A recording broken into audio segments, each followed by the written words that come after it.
Hello everyone, this is Professor Tushar Rohidas Pokharkar from Naneshwari Education Academy welcomes you to my YouTube channel।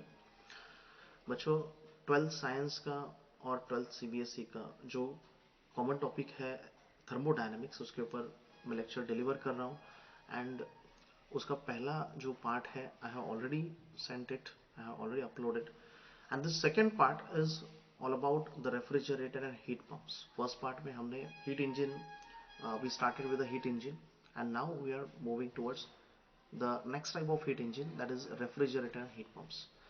आप बोलोगे sir why it is the next type, because we have seen that there are some heat engines, like our petrol engine, diesel engine। ये जो है आपके engines वो क्या करते हैं, हीट एनर्जी को यानी वो हीट एब्जॉर्ब करते हैं पेट्रोल और डीजल, उसका कन्वर्जन जो है हीट एनर्जी का कन्वर्जन जो है वो मैकेनिकल एनर्जी में करते हैं। They convert heat energy into mechanical energy. But इनके एग्जाम्पल क्या है, एग्जाम्पल है पेट्रोल, डीजल, स्टीम और whatever kind of engine that you are using for car. तो ये सब हीट इंजन्स में आते हैं। And the second type of heat engine, this is the first type, this is the first type. Second type of heat engine ऐसे है कि जो मैकेनिकल एनर्जी को कन्वर्ट करते हैं हीट एनर्जी में, मैकेनिकल एनर्जी को कन्वर्ट करते हैं बच्चों हीट एनर्जी में। तो what are the examples, the examples are in front of you already. Examples इसके हैं रेफ्रिजरेटर, क्योंकि इसका काम होता है कूलिंग करना। रेफ्रिजरेटर्स, एयर कंडीशनर्स, और आपको तीन ही एप्लीकेशन यहाँ पे दिए हुए हैं, refrigerators, air conditioners and the last one is heat pumps. तो how they work basically that we are going to see now. Okay, ये हो गया आपका basic heat engines. Now what we have to discuss initially कि ये refrigerator and heat pumps जो है वो आपका काम कर रहे हैं हीट, आपका जो मैकेनिकल एनर्जी है उसको कन्वर्ट कर रहे हैं हीट एनर्जी में। तो वो कैसे कर रहे हैं, तो basically if you will see there is a concept behind us. We know that the heat energy can only flow, any kind of energy can flow from higher potential to lower potential। यानी अगर energy flow करवानी है तो natural possibility क्या है, obviously higher potential to lower potential energy flow होता है। ये हमें फर्स्ट लॉ ऑफ थर्मोडायनेमिक्स में हमने पढ़ा था। फर्स्ट लॉ ऑफ थर्मोडायनेमिक्स बहुत ही लिमिटेड बताता है, सिर्फ वो बताता है कि energy can flow, energy can neither be created nor be destroyed, but it can be converted from one form to another। that is the first law, delta u is equal to q minus w। but अभी हमें क्या देखना है कि we have to use a mechanical energy to convert it into a heat energy, तभी आपका refrigeration और air conditioning होगा। तो ये होता कैसे है, उसके लिए कॉन्सेप्ट आपको ये पढ़ना होगा कि heat flow from colder reason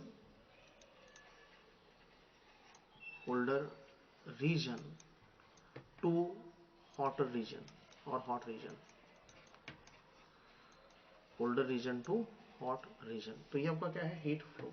heat flow कैसे पॉसिबल होता है, हीट फ्लो कैसे पॉसिबल होता है colder region to hotter region, यानी ऑब्वियसली आपको अब रेफ्रिजरेशन आपको पता है, रेफ्रिजरेटर में होता है आपका cold air and due to which the things which are inside the or inside the compartment of the fridge refrigerator, they become cold and they get a cold air because of this। तो वो कैसे मिलता है, तो obviously heat flow हो रहा है, अंदर का हीट बाहर ला रहे हो आप, अंदर का हीट बाहर ला रहे हो, तो कैसे होता है ये। See it happens, if you will understand this diagram then it will be very very easy to understand refrigeration and air conditioning. देखो यहाँ पे मैं दो ब्लॉक्स ऐसे निकालूंगा, यहाँ पे आपका जो ये पार्ट है, this part is basically like this,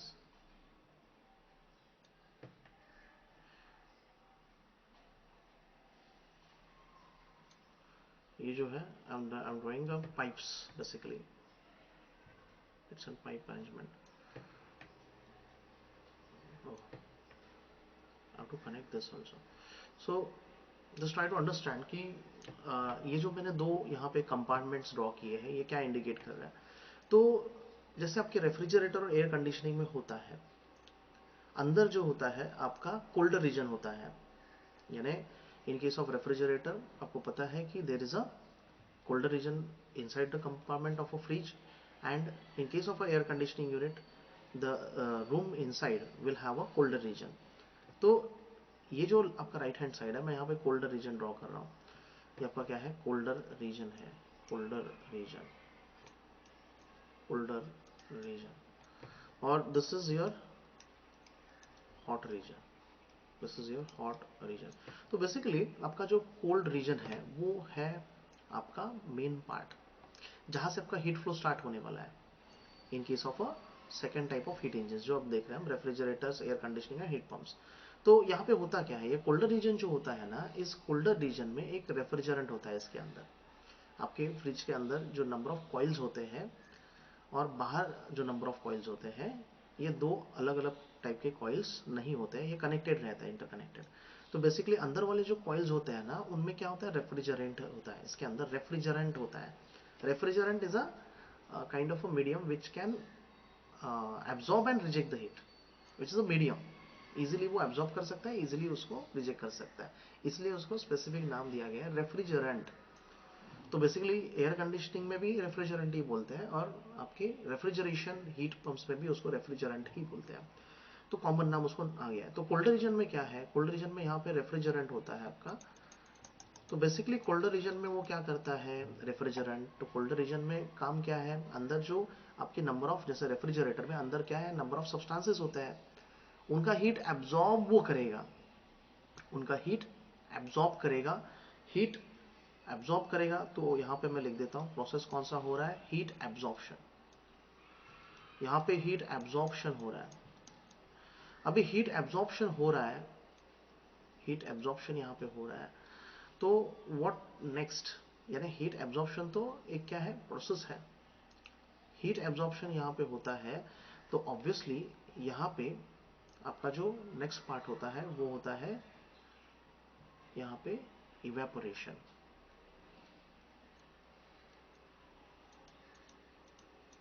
यानी हीट एब्जॉर्प्शन, ये प्रोसेस होने के बाद, यानी रेफ्रिजरेंट ने हीट एब्जॉर्ब किया, तो वो इमीडिएटली क्या होगा, रेफ्रिजरेंट किस फॉर्म में है पहले वो मैंने आपको नहीं बताया, fluid, refrigerant is always in the fluid form, that is in the liquid form.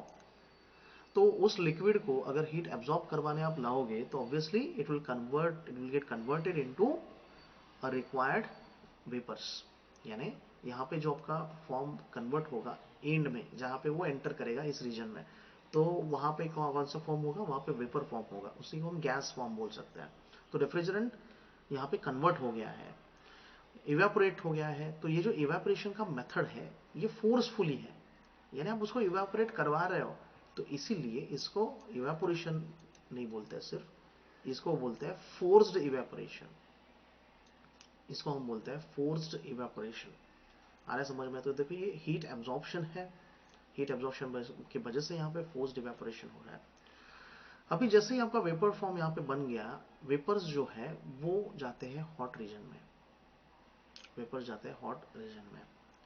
तो अभी आपका जो फ्लो हो रहा है, देखो ये जो हीट यहाँ पे आपका ऑलरेडी प्रेजेंट है, किसमें, आपके वेपर फॉर्म में हीट जो प्रेजेंट है, that heat allows it to move to the hotter region, hotter region में वो जाता है। तो हॉटर रीजन यानी आप रेफ्रिजरेटर के बाहर आ रहे हो अभी, तो वहां पे देखो ये जो इवेपोरेशन है ये परफॉर्म होने के बाद वेपर्स बन रहे हैं, तो ये आपके बाहर के कॉइल्स में आएंगे और ये जाएंगे, उसको हॉट रीजन बोलते हैं क्योंकि आपका जो कॉइल्स है वो सराउंडिंग में होता है, surrounding is more at more high temperature than the inside temperature.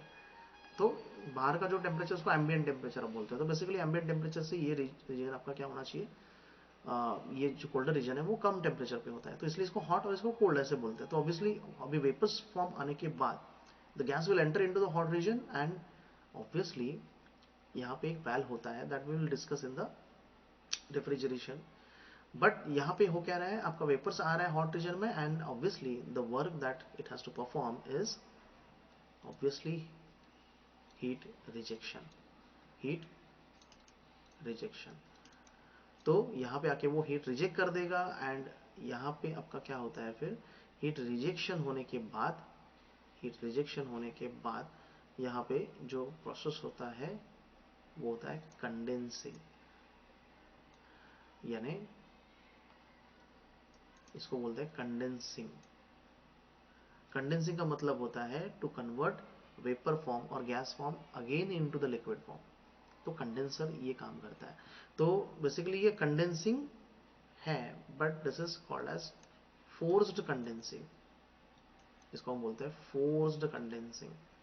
जैसे फोर्स्ड इवेपोरेशन हुआ, वैसे यहाँ पे फोर्स्ड कंडेंसिंग होता है। वो कैसे होता है, वो जब हम एक्चुअल में रेफ्रिजरेटर को देखेंगे, उसका मैकेनिज्म देखेंगे, स्कीमेटिक डायग्राम देखेंगे, देन हमें पता चलेगा। बट ये क्या है, उसका एक फ्लो है कि how we can flow heat from colder region to hot region by making this forced arrangements, forced evaporation and forced condensing.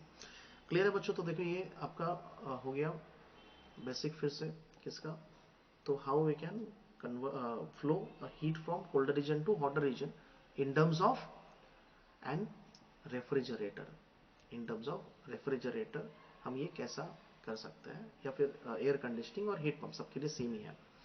Now let us move towards the next part, and that is the actual refrigerator. थोड़ा सा pen हम change कर देते हैं, let us change the pen.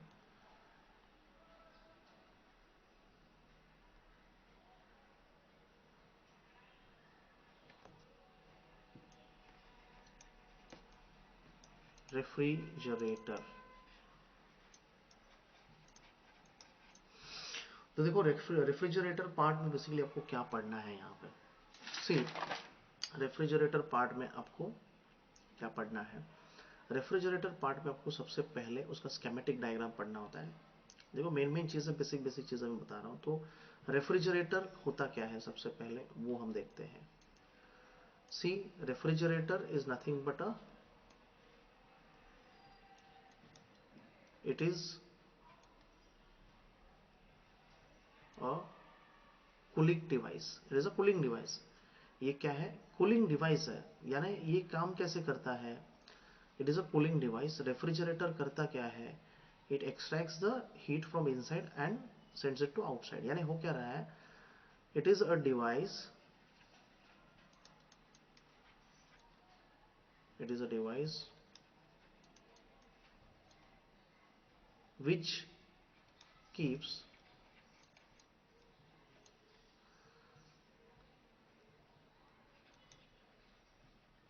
temperature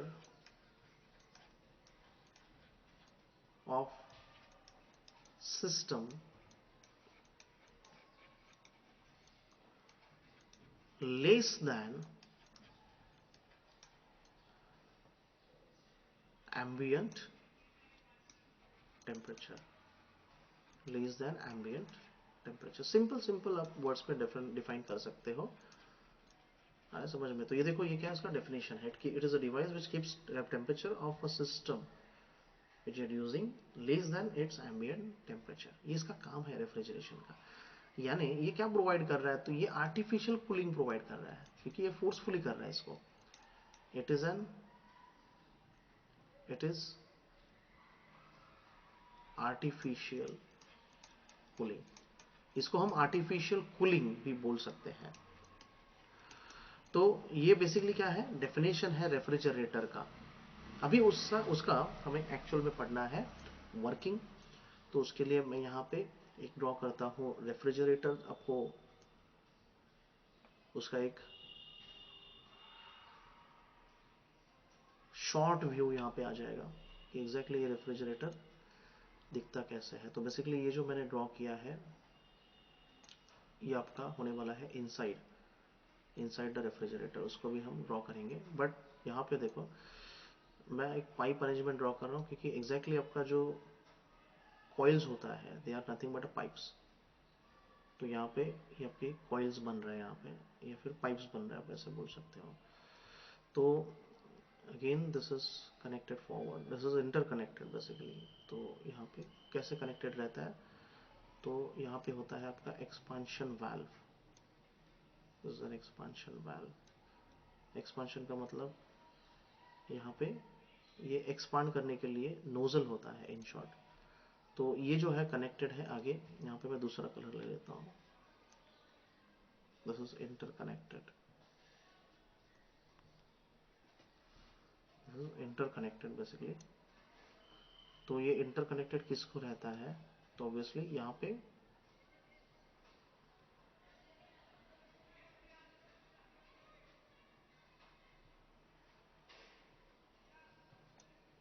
okay. तो just try to understand, जैसे जो shape है एग्जैक्ट आपको नहीं दिख रहा है, but this is nothing but a coil arrangement, जिसमें आपका जो नंबर ऑफ कॉइल्स है वो मैं यहाँ पे ड्रॉ कर रहा हूँ। It does not look, it not necessary that it looks like this, but it is just a schematic diagram of refrigerator. तो यहाँ पे जो वाल्व होता है आपका, यहाँ पे जो आपका वाल्व होता है वो होता है कंप्रेशन वाला, यानी कंप्रेसर यहाँ पे हमें ड्रॉ करना होता है।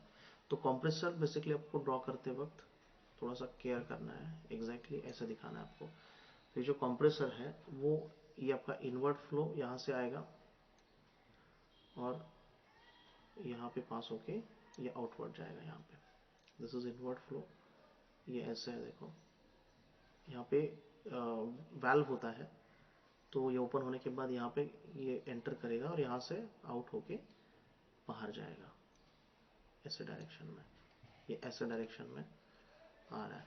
This is the direction of the flow, I mean to say this is the direction of the flow. Okay, देखो अभी ये जो आपका पार्ट है, this part on the left hand side, this is basically, इसको मैं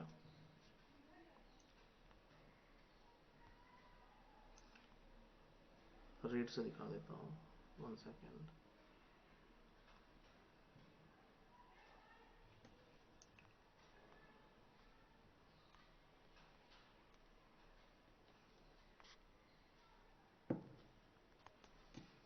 This part is inside the refrigerator, this part is inside the refrigerator, यही part सिर्फ रेफ्रिजरेटर में, याद रखना।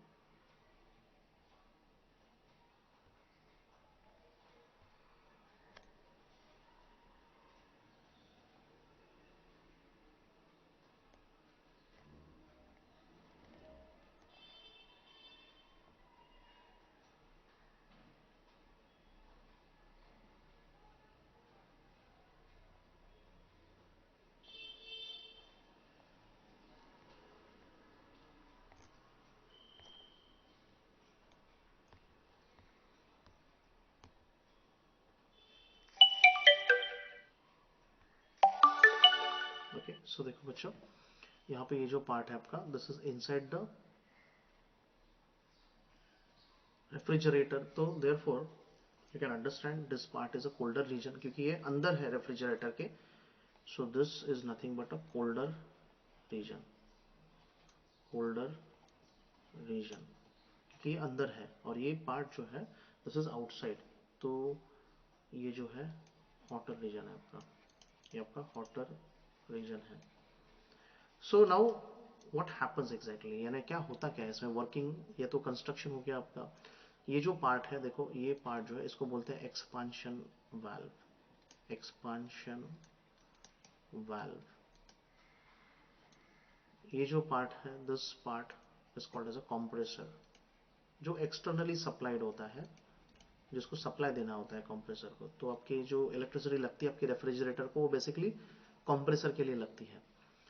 तो यहाँ पे आप देखोगे तो एग्जैक्टली आपका इसके अंदर क्या है, रेफ्रिजरेंट होता है, इसके अंदर ये रेफ्रिजरेंट आपका प्रेजेंट होता है। तो ये जो इनसाइड वाला चेंबर है, इसमें मेन काम है आपके रेफ्रिजरेटर का, रेफ्रिजरेंट का। तो यहाँ पे बेसिकली रेफ्रिजरेंट जो प्रेजेंट होता है आपके इनसाइड चेंबर में, इसी को आपको क्या करना है, इवेपोरेट करवाना है। तो बेसिकली इस पार्ट को इसीलिए इवेपोरेटर बोलते हैं, evaporator, this is called as evaporator. और जो बाहर वाला पार्ट है जो कि क्या कर रहा है, आपके रेफ्रिजरेंट को कूल कर रहा है, तो उसको हम बोलते हैं कंडेंसर। कंडेंसर। तो एक एक वर्क हम देखते हैं। देखो इवेपोरेटर, इवेपोरेटर जो है उसके कॉइल्स को इवेपोरेटर कॉइल्स बोला जाता है। तो रेफ्रिजरेंट में आपका रेफ्रिजरेंट कौन सा प्रेफर किया जाता है, तो रेफ्रिजरेंट R134A एक फेमस रेफ्रिजरेंट है, फ्रीऑन, फ्रीऑन R134A। यहां पे मैं लिख रहा हूं, देखो फ्रीऑन फेमस रेफ्रिजरेंट है, फ्रीऑन 134A। तो इसको जनरली यानी most of the refrigerator, air conditioning units and heat pumps, they are having Freon 134A nowadays because it is efficient and अच्छा कूलिंग करवाता है वो। तो बेसिकली रेफ्रिजरेंट जो है इवेपोरेटर कॉइल्स में जब रेफ्रिजरेंट होता है तो basically the heat inside this particular chamber is transfer to the refrigerant, और इसको ये जब ट्रांसफर करता है तो ये हीट एब्सॉर्ब कर लेता है। So therefore there is a process of heat absorption. Refrigerant heat को एब्सॉर्ब कर लेता है, एब्सॉर्ब करने के बाद वो उसका फेज चेंज करता है, उसका फेज चेंज कर देता है। फेज चेंज करना यानी it get converted from liquid form to and gas form, that is vapour form. तो ये जो वेपर्स है, देखो यहाँ पे एक्सपांशन वाल्व है। एक्सपांशन वाल्व का काम क्या है वो आपको पहले बाद में समझाऊंगा। पहले यहाँ पे रेफ्रिजरेंट आपका प्रेजेंट था, वो भी बन गया vapour.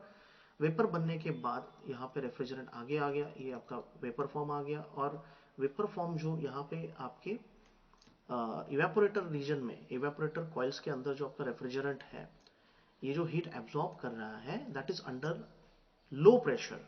It is having a low pressure but it is constant pressure, but it is a constant pressure, उसके बारे में भी हम बात करेंगे। तो ये कांस्टेंट प्रेशर में यहाँ पे आपका ट्रांसफर हो गया यहाँ तक, और यहाँ पे आने के बाद the pressure has to be increased. यहाँ पे प्रेशर आपका इंक्रीज करना होगा क्योंकि हमें इसको आगे बढ़ाना है, because the system is moving from lower potential to higher potential. So it requires some work done, external work done यहाँ पे चाहिए होता है। तो ऑब्वियसली वर्क डन के लिए हमें रिक्वायर्ड है कंप्रेसर। कंप्रेसर क्या करेगा, इसको कंप्रेस करेगा, और जो आपका ये वेपर्स है ये हाई प्रेशर में विद इंक्रीज्ड हीट आगे बढ़ेगा, और विद इंक्रीज्ड हीट आगे बढ़ने के बाद it will come to the condenser coils, और कंडेंसर कॉइल्स विल कन्वर्ट और will we can say reject the heat to the surrounding. यानी अंदर वाला जो रेफ्रिजरेंट है बाहर आने के बाद ऑब्वियसली हीट कहां से कहां ट्रांसफर होता है, बेसिक लॉ वहां पे ही है। देखो हम काम क्या कर रहे हैं, वर्क डन कर रहे हैं पोटेंशियल बढ़ाने के लिए। जहां पे आपको पता है colder region to hotter region जो है हीट फ्लो नहीं हो सकता है, यानी प्रैक्टिकली अगर हम देखेंगे तो ये पॉसिबल नहीं है। Hotter region to colder region ही पॉसिबल है, बट हम यहाँ पे क्या कर रहे हैं, कोल्डर रीजन का पोटेंशियल बढ़ा रहे हैं हायर पोटेंशियल से। तो ही क्या होगा, बाहर जाने के बाद कंडेंसर कॉइल में यहाँ पे जो कंप्रेसर में आपका आपने कंप्रेशन किया है, that means you have increase the pressure. Compressor का काम है टू इंक्रीज और to compress the gas. Compress करने के बाद उसका प्रेशर बढ़ता है, तो प्रेशर बढ़ने के बाद आपका टेम्परेचर भी बढ़ता है। गैस का टेम्परेचर इतना बढ़ता है कि वो सराउंडिंग से ज्यादा हो जाता है, और तभी आपका हीट फ्लो होता है। दैट कंडेंसर कॉइल्स, ये जो कंडेंसर कॉइल्स है इसके अंदर से आपका हीट फ्लो होता है बाहर, इसी को बोलते हैं हम heat rejection. Okay, getting this point. So there is a heat rejection and which is at constant pressure again, क्योंकि यहाँ पे प्रेशर आपने इंक्रीज किया, बट ये प्रेशर कांस्टेंट है। यहाँ पे आने के बाद यहाँ पे आपने इंक्रीज किया उसको, यानी यहाँ पे कुछ अलग टेम्परेचर था, बट इस इवेपोरेटर रीजन के लिए वो कांस्टेंट था। फिर से यहाँ पे आया वो रेफ्रिजरेंट, और अभी वो क्या होगा, तो देखो हीट रिजेक्ट कर रहा है। अभी इवेपोरेटर कॉइल्स में जब कंप्रेसर में आया, वो कंप्रेसर में it was having a vapor phase, but when it rejects the heat, vapor phase becomes a liquid phase again। तो यहाँ पे आपका जो ये रेफ्रिजरेंट बनता है वो कौन से फॉर्म में आता है, लिक्विड फॉर्म में आता है, due to the heat rejection. So heat rejection के बाद यहाँ पे फिर से वो आगे जाएगा। अभी क्या होगा, तो ऑब्वियसली आपको पता है कि there is some amount of loss. तो यानी ऐसा नहीं होगा कि पूरा जो यहाँ पे वर्क डन है यहाँ पे, यानी जो आपने हीट एनर्जी ली है वो टोटली वर्क डन में कन्वर्ट हो जाएगी, ऐसे पॉसिबल नहीं होता है। There must be some heat which will get lost in the we can say hotter region. तो यहाँ पे ये आपका लॉस हो गया, और उसके बाद देखो बहुत सारा हीट जो है जो आपका यहाँ पे लिक्विड है, लिक्विड रेफ्रिजरेंट है, वो आगे बढ़ेगा and again it will pass through this expansion valve. तो to complete to do this again and again, there is requirement of these two things, that is expansion valve and compression compressor.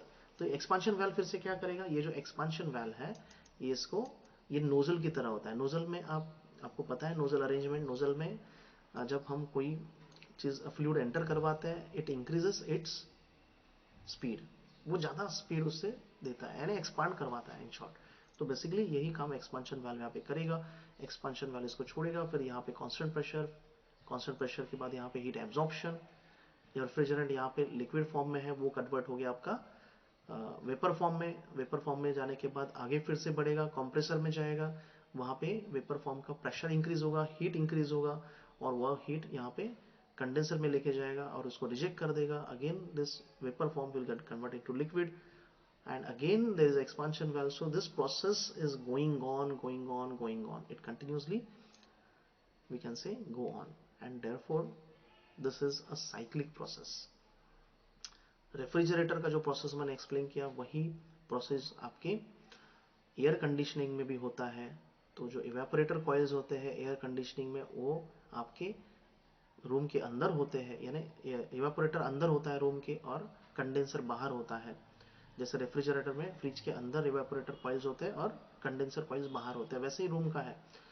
Heat pumps में सिर्फ उल्टा होता है. Heat pumps में जो आपका जो रिक्वायरमेंट है वो क्या है, आपको हीट चाहिए, हीट बिल्डिंग को दे रहा है वो, तो ऑब्वियसली उसमें होता क्या है आपका चेंज ये होता है कि वहां पे हीट बाहर से अंदर लाई जाती है. तो ऑब्वियसली वहां पे हीट एब्जॉर्प्शन का काम बाहर वाला कर रहा है, तो वो इवेपोरेटर है. बाहर इवेपोरेटर होता है और अंदर कंडेंसर होता है. तो हम उसके बारे में बात करेंगे, बट ये जो है ये आपका हो गया रेफ्रिजरेटर. अभी उसका हम देखते हैं परफॉर्मेंस. परफॉर्मेंस ऑफ रेफ्रिजरेटर में हमें क्या देखना होता है, तो बेसिकली देखो उसका पहले एनर्जी फ्लो डायग्राम यहाँ पे मैं निकाल रहा हूँ. तो जैसे आपको पता है यहाँ पे आपका है colder region. Energy flow diagram बहुत इंपॉर्टेंट अंडरस्टैंड करना.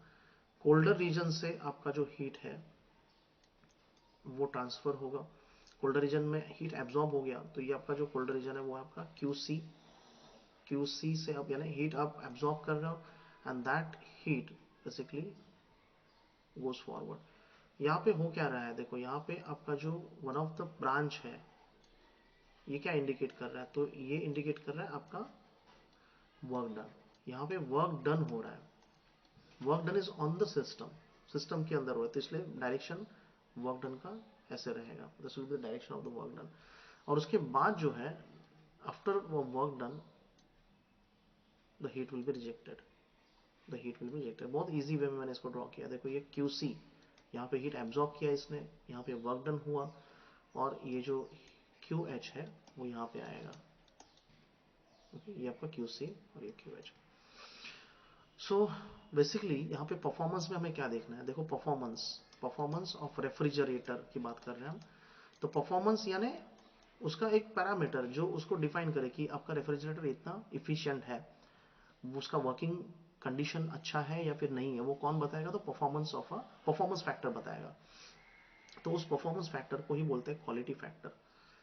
क्वालिटी फैक्टर बोलते हैं उसको, क्वालिटी फैक्टर, या फिर उसको क्यू वैल्यू भी बोला जाता है, क्यू वैल्यू. और कोएफिशिएंट ऑफ परफॉर्मेंस, कोएफिशिएंट और coefficient of performance, coefficient of performance. तो क्वालिटी फैक्टर होता है, क्यू वैल्यू है, तो इसको के से इंडिकेट करवाते हैं, के से इंडिकेट करते हैं. तो बेसिकली इसका फॉर्मूला क्या है, देखो यहाँ पे के का जो फॉर्मूला है वो है हीट एब्जॉर्ब्ड यानी QC. जितना अच्छा, क्योंकि परफॉर्मेंस यानी किसके बेसिस पे होता है, तो रेफ्रिजरेटर का काम है अच्छा एब्जॉर्ब करना. जितना अच्छा हीट एब्जॉर्ब करेगा उतना ही तो कूलिंग देगा, उतना ही तो वो अच्छा कूलिंग देगा. आ रहा है समझ. तो heat absorption is the main process, वो सबसे अच्छा होना चाहिए. तो इसलिए QC से प्रोपोर्शनल होता है ये Q value, and divided by work done, यानी जो हीट एब्जॉर्ब वो कर रहा है और वर्क डन वो कर रहा है, उनके बीच में जो यहाँ पे कंपेरिजन होता है उसी को हम क्यू वैल्यू में कन्वर्ट करते हैं. यानी कैसे होता है ये, देखो ये QC अपॉन W हमने लिखा है. तो बेसिकली हमें ये पता है कि क्यूसी यानी हीट एब्जॉर्ब है, जितना अच्छा एब्जॉर्प्शन करेगा उतना ही के वैल्यू मैक्सिमम रहेगा। यानी हमें रिक्वायरमेंट क्या है परफॉर्मेंस के लिए, अगर आपका रेफ्रिजरेटर अच्छा परफॉर्म कर रहा है तो इसका मतलब क्यूसी जो है वो मैक्सिमम है, क्यूसी जो है आपका वो मैक्सिमम है, और W जो है वो मिनिमम होता है। यानी विद मिनिमम वर्क डन, कम से कम काम करके कैसे मैं अच्छा हीट एब्जॉर्प्शन करवा सकूं मेरे रेफ्रिजरेटर से, एयर कंडीशनर से, ये अगर अच्छा हो जाए तो इसका मतलब है my working unit of refrigerator और air conditioning unit is in good condition. तो W जो है यहाँ पे आपका आएगा मिनिमम, यहाँ पे W जो है दैट विल बी मिनिमम। आ रहा है समझ में ये? तो this is the performance calculation, QC upon W यहाँ पे आ जाएगा आपका। क्लियर है? और इसमें आप एडिशन क्या कर सकते हो, तो देखो ये आपका हो गया रेफ्रिजरेटर का। तो इसमें आपको याद रखना, रेफ्रिजरेटर जो होता है हाउस होल्ड अप्लायंसेस के लिए, यानी हाउस होल्ड रेफ्रिजरेटर जो होते हैं उनका जो K का वैल्यू होता है, K का जो वैल्यू होता है वो अप्रोक्सीमेटली इक्वल टू 5 होता है, अप्रोक्सीमेटली इक्वल टू 5 होता है ये। ओके, क्लियर है? सो this is all about the performance of a refrigerator, ये आपको एक्सप्लेन करना है 2 मार्क्स के लिए अगर पूछा तो। Next part is obviously refrigerator हमारा खत्म हो चुका है। ओके, रेफ्रिजरेटर में और आपको इंपॉर्टेंट है यहाँ पे देखो, एक क्वेश्चन पूछता है वो इंपॉर्टेंट है। क्वेश्चन ऐसा है कि during one cycle what are the steps that refrigerant has to go, or we can say state the states in which refrigerator has to go during a one complete cycle। यानी refrigerant, जब आपका refrigerator में हम बात कर रहे हैं, air conditioning में बात कर रहे हैं या फिर हीट पंप में, तो वो कौन से फेजेस से जाता है, कौन से स्टेट से जाता है। तो याद रखना, देखो स्टेप्स यहाँ पे मैं लिखता हूँ, steps of refrigerant,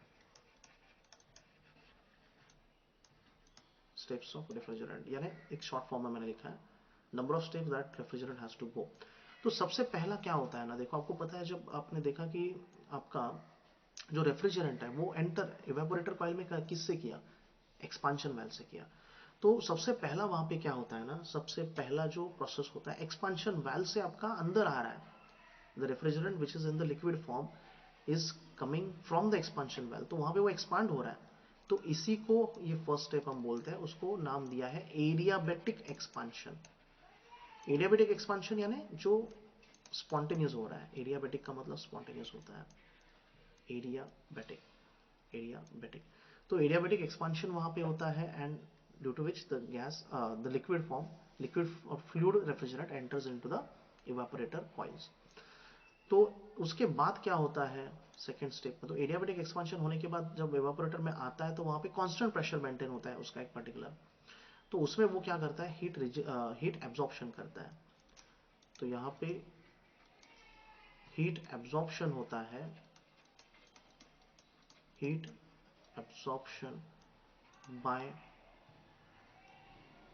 liquid form of refrigerant, liquid form of refrigerant at constant pressure, this is very important, at constant pressure।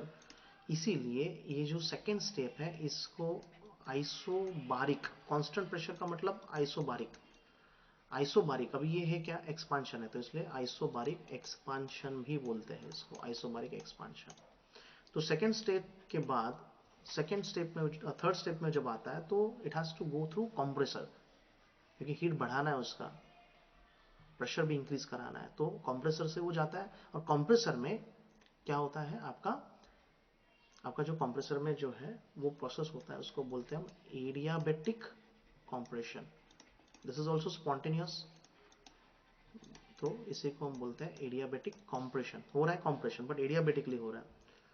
उसके बाद कंप्रेशन के बाद जो आपका वेपर फॉर्म बना हुआ है इवेपोरेटर में, हीट एब्जॉर्प्शन की वजह से लिक्विड कन्वर्टेड इनटू वेपर, तो वेपर फॉर्म यहाँ पे कंप्रेस होकर आगे गया कंडेंसर में, कंडेंसर में जाने के बाद यहाँ पे अगेन प्रेशर मेंटेन होता है कांस्टेंट, तो this is also isobaric process. But isobaric क्या है, ये आइसोबारिक है कॉम्प्रेशन, आइसोबारिक कंप्रेशन। तो बेसिकली कंप्रेस्ड जो आपका वेपर फॉर्म में जो आपका फ्लू ये है रेफ्रिजरेंट है वो यहाँ पे ट्रांसफर हो गया to the condenser coil with the help of isobaric compression. So these are the 4 processes we can say through which the refrigerator has to go during one complete cycle of refrigeration। तो complete cycle हमने देखा था previous lecture में जो आपका basic होता है heat absorption, उसके बाद work done on the system, वो हमने पीवी डायग्राम देखा था, वही उसका क्या है यहाँ पे साइकिल है, वही उसका प्रोसेस है। तो ये आपका हो गया steps of refrigerant and this is all about the refrigeration. Refrigeration के बाद आपको अंडरस्टैंड करना होगा एयर कंडीशनिंग यूनिट, उसमें क्या डिफरेंस है वही सिर्फ आपको मैं बताऊंगा। परफॉर्मेंस फैक्टर, परफॉर्मेंस वगैरह सब सेम है उसका। एयर कंडीशनर जो होता है, एयर कंडीशनर में सिर्फ डिफरेंस क्या होता है वही हमने डिस्कस भी किया है। एयर कंडीशनर में जो आपका इवेपोरेटर होता है,